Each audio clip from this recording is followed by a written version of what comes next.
A big question that now lies within the heads of many Genshin players is to decide who truly is the current queen of Pyro DPS.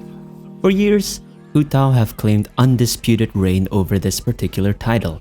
With the release of Arlecchino, many are starting to wonder if they should still hold strong and pull for Miss Oya?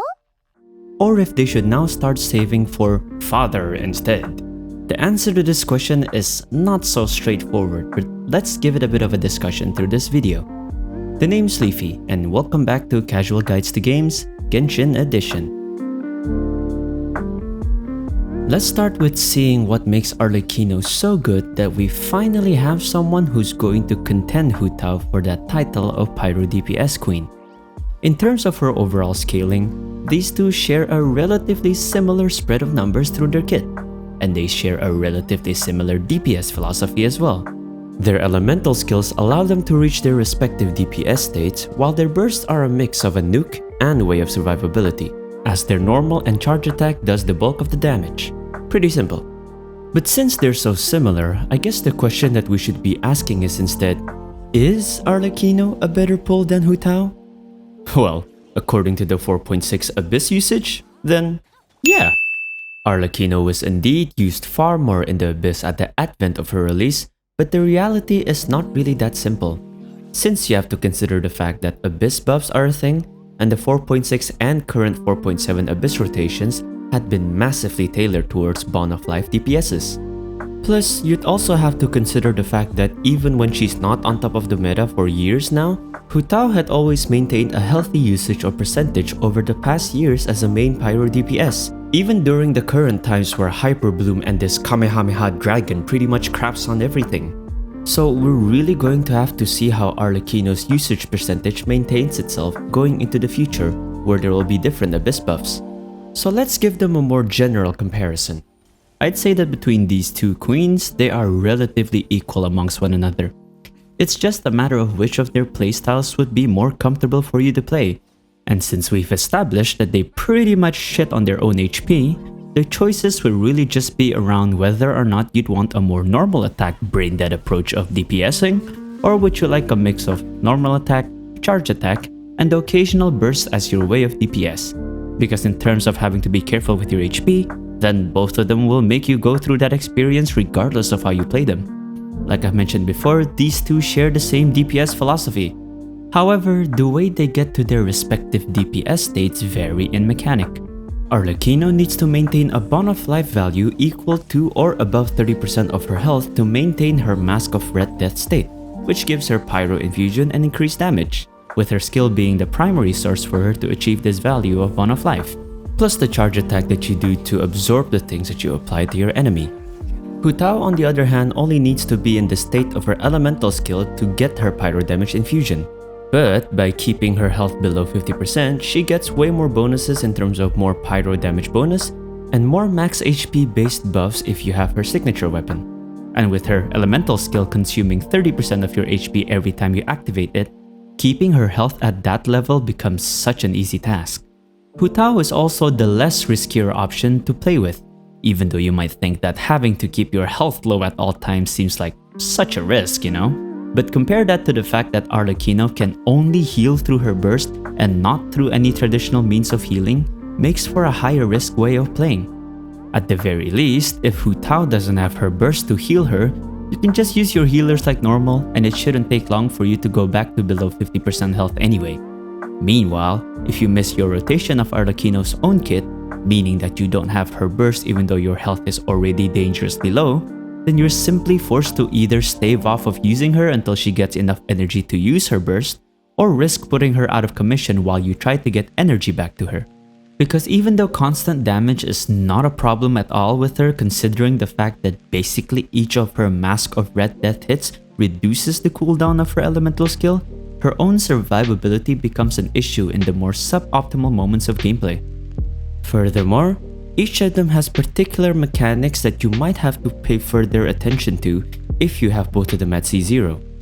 Like I said before, Hu Tao has this thing that people who only have C0 Hu Tao do, which is the charge attack animation cancelling jump. This allows you to get out of that charge attack animation faster, whilst also preserving your stamina since you don't have to shift or right click to cancel animation your charge attacks. Mind you, this is not a must to learn if you only have C0 Hu Tao. It's just that a lot of people out there will probably tell you to learn it for the sake of maximum DPS efficiency or whatnot.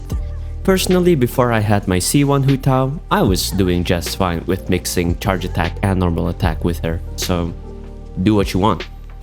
On the other hand, the thing you'll have to look out for in a C0 Arlecchino revolves around how you use the blood depth directives that her skill applies. This directive is the thing that will give you that bone of life value once you use her charge attack. But to better maximize getting the most ball value out of it, you will need to wait 5 seconds after applying the directive to let it change to Blood Debt Do, which gives you a lot more bone of life value than the directive state. While the workaround is simple as you can apply her skill on your enemies first before doing your rotation, that 5-second wait time might be an issue in more time-constrained contents. Plus, you might just charge attack out of pure reflex and end up getting a smaller bone of life value through it, so you might want to keep that thought in mind after you use her elemental skill. Their biggest differences, however, only comes when it gets to the point where you people begin considering their constellations. At least, that's what I think. As far as I can tell, they are both very equal when it comes to being C0, however, when it gets to C1 is where it starts shifting the DPS favor back to our original queen. In my opinion, C1 Hu Tao is just a much bigger upgrade compared to C1 Arlecchino. And I would know since I have both of their C1s and C1s only. Being able to charge attack without consuming stamina is just such a big game changer to the ways that you can play Hu Tao. And for those of you who have developed arthritis trying to perfect her animation cancel technique, then you can say goodbye to the pain of having to do that ever again. However, going above C1 and entering the realms of C2, 3, and so on is where Arlecchino claws some of that advantage back. Because at C2, those Blood Debt directives immediately becomes Blood Debt Do the moment you apply it to your enemies, so no need to wait for the 5 seconds. Not as much as a game changer as C0 Hu Tao to C1 Hu Tao, but I think it's a good improvement to the efficiency of her overall kit. But I would say that it's not only because her further constellations are much of a better improvement to her DPS scaling, but it is also because Hu Tao's own constellations above C1 are kinda crap. Of course, bar her C6, but that should be a given since it's absolutely sacrilege for Hoyo to make crappy C6s. To put it in simple terms, both at C0, basically equal. Both at C1, Hu Tao gets more of an advantage, and then above that goes a bit more towards Arlecchino. Thankfully, bar the constellation differences, when I say that their playstyles are the only thing that really separates them, I truly mean that, because in terms of team synergy, they have quite the balance when it comes to who they can comfortably play with and those who they are restricted from fully being integrated with in a team. Hu Tao is essentially allergic towards all your big boss healers like Kokomi, Jean, and Bennett, though you can make her work with Bennett comfortably using certain unorthodox builds, but the bottom line is people are forced to avoid the more capable healers for the sake of keeping her health below 50%. Arlecchino on the other hand just straight up can't take advantage of anyone's healing capabilities, but can still take advantage of the other buffs those healers provide other than that heal. Case in point once more, Bennett. However, she can't comfortably play alongside one of the best Hydro sub DPS and support in Farina. At least, that's the sentiment among some of my other comment section. Personally, I still use them both in a team even in certain Abyss situations, but I do understand the fact that Farina's HP draining skill can serve to exacerbate Arlecchino's inability to receive traditional healing, making it just one unfortunate timing before she kicks the can.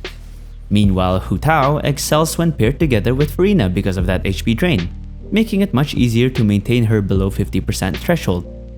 However, when it comes to your staple sub-DPS supports, they pretty much play alongside the same route. Jingqiu and Yalan are still probably the two best Hydro DPS for both of them, Kaya and Rosaria also being very usable melt supports, and any typical shielders will work just fine. You can even use someone like Layla to not only give you that nice shield, but to also apply cryo on them to proc some extra melt damage. though you will have to be quick with refreshing her shield because it literally expires as her cooldown ends instead of lasting a bit more afterwards.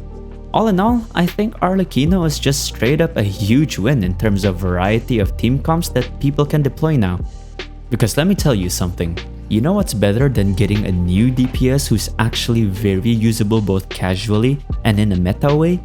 Getting a DPS who's actually very usable casually and in the meta, whilst maintaining the usability of the previous DPS that held that role beforehand.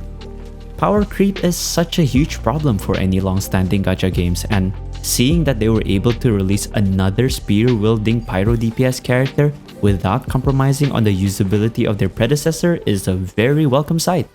If you were like me and you were lucky enough to save for both, or you have the luxury to just swipe for both, then I recommend doing so. You can make abyss teams like this instead should you decide to do so. Of course, you'd have to better parse their supports if this was the case, but I'm sure that with a little bit more investment towards your other supports, then this notion shouldn't be a problem.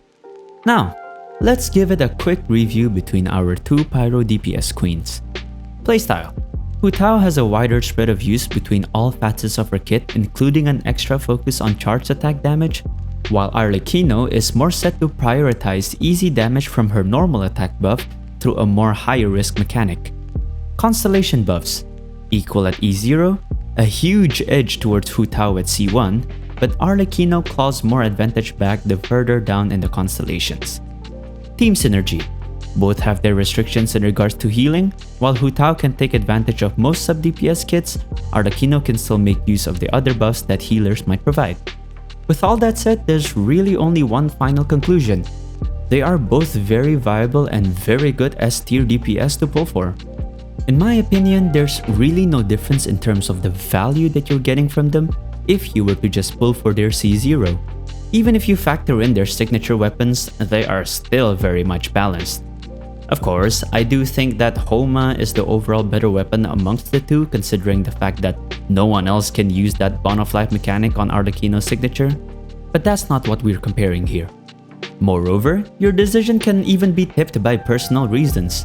Maybe you like one's VA better, maybe you have a mommy kink, or maybe you think that flat as justice. You do you. That's about all I have for this video. Hopefully it's helped you guys better plan on the pulls you want to do for the future of your account. Leave a like if you enjoyed and let me know what you think in the comments down below. Feel free to leave some suggestions if you want me to do some other kind of guide in the future. With all that being said, my name's Leafy, and I'll see you all in the next video. Sayonara.